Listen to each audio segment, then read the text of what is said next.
CM పీఠంపై కూర్చోవాలని ఆశపడిన Jayalalithaa నెచ్చిలి Sasikala నటరాజన్కు సుప్రీంకోర్టులో భారీ shock తగిలింది. ప్రమాణ స్వీకారానికి గవర్నర్ని పిలవాలని కోరుతున్న ఆమెకు కోర్టు 4 ఏళ్ల జైలు శిక్ష విధిస్తూ తీర్పు వెల్లడించింది. దీంతో ఆమె రాజకీయ జీవితం శూన్యమైంది. జయ ఆస్తుల కేసు శశికళకు చుక్కలు చూపించింది. అప్పట్లో జరిగిన ఈ అధికార దుర్వినియోగం కేసు శశికళ రాజకీయ భవిష్యత్తును నీరు గార్చేసింది. సీఎం కలను కలగానే ఉంచేసింది. జైలు ఊచలు లెక్కపెట్టేంత పని ఎదురైంది. అసలు ఈ కేసు ఏంటి? ఈ కేసుకు సంబంధించిన పూర్తి వివరాలు చూద్దాం.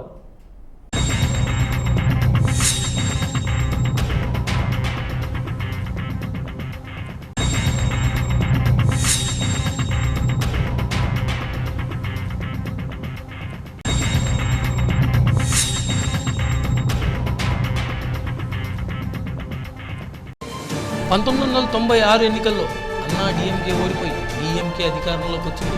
అదే ఏడాది జూన్ 14న సుబ్రహ్మణ్యం స్వామి జయలలితపై ఫిర్యాదు చేశారు. డిఎంకే ప్రభుత్వం జయలలితపై కేసు కూడా నమోదు చేసింది. ఏడాది తర్వాత జయలలిత, శశికళ, ఇళవరసి, సుధాకరన్లపై ప్రత్యేక కోర్టు ఛార్జ్షీట్ నమోదు చేశారు. జయలలిత చెందిన చెన్నైలోని ఫామ్ హౌస్లు, బంగ్లాలు, తమిళనాడులో వ్యవసాయ భూమి, హైదరాబాద్లో ఓ ఫామ్ హౌస్, నీలగిరి కొండలో టీ ఎస్టేట్, విలువైన ఆభరణాలు, పారిశ్రామిక షెడ్లు, బ్యాంకుల్లో నగదు డిపాజిట్లు, పెట్టుబడులు, లగ్జరీ కార్ల శ్రేణి తదితర ఆస్తులు ఈ కేసు పరిధిలోనే ఉన్నాయి.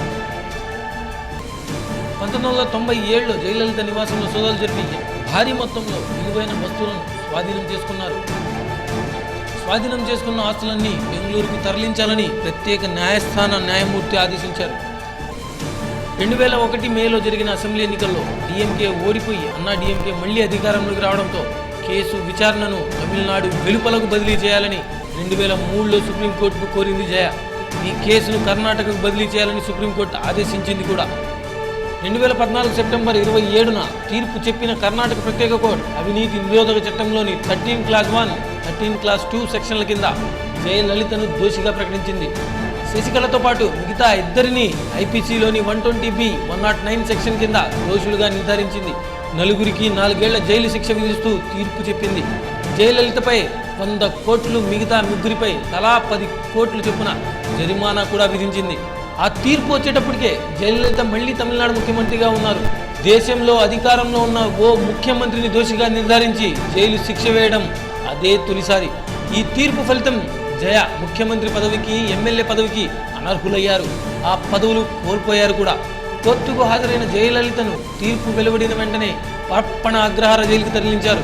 శశికళ సహా మిగతా ముగ్గురిని ఇతర జైళ్లకు పంపారు. ప్రత్యేక కోర్టు తీర్పుపై కర్ణాటక హైకోర్టులో అప్పీల్ చేసిన జయ తదితరులు బెయిల్ కోసం సుప్రీంకోర్టుకు దరఖాస్తు చేసుకున్నారు. 2014 అక్టోబర్ 17వ తేదీన సుప్రీంకోర్టు నలుగురికి బెయిల్ మంజూరు చేసింది. విచారణ కోర్టు తీర్పును కొట్టివేశారు.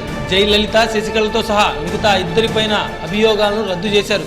దీంతో జయలలిత అదే నెల 23వ తేదీన మళ్లీ ముఖ్యమంత్రి పదవి బాధ్యతలు చేపట్టారు.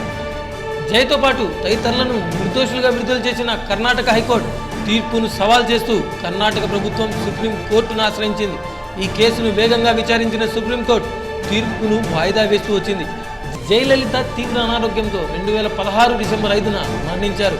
శశికళ సహా మిగతా ముగ్గురిపై కేసును కొనసాగించిన సుప్రీంకోర్టు తన సంచలన తీర్పును తాజాగా ప్రకటించింది.